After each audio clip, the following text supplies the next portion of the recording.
Newsroom, I'm Frederica Whitfield. The no-fly list coming under fire from a group of Muslim Americans. 15 men say they were put on the list, banned from flying, and now they have no way to get off.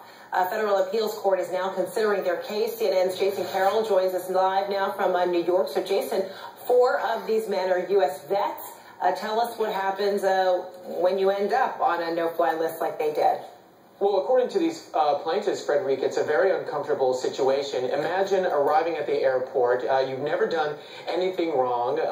You're told that you can't board the aircraft, and you're wondering why, because no one will tell you how to fix it, and they won't tell you the reason why you're not being allowed to fly. Well, that's the situation that a former Marine, Abe Mashal, found himself in. He was heading from Chicago to Spokane for his dog training business. Federal agents surrounded him and told him he couldn't go. He found out later he was on the no-fly list. And months later, he says the FBI offered to get him off the list in exchange for being an informant at his local mosque.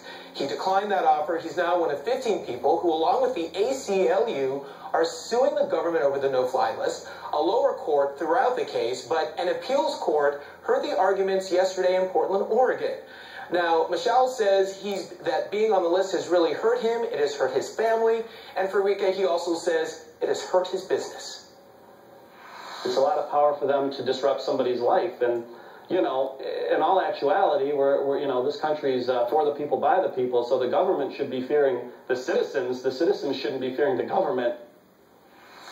Well, a source told CNN in January that the no-fly list has grown to 20,000 people as government agencies share more information. The government says this list is vital for keeping the country safe from terrorism, and they say since the list has been created, they've taken additional steps to improve the accuracy of it.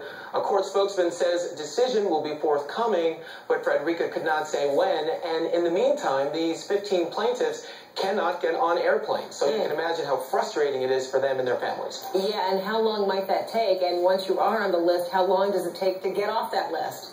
Well, that's interesting. I mean, there is a process where you can go on the web and actually attempt to clear your name. I went on the website a little earlier. You start on the TSA website, and that directs you again to another website with Department of Homeland Security. And basically what you do is you click on a particular section that says Travelers Ready Redress Inquiry Process.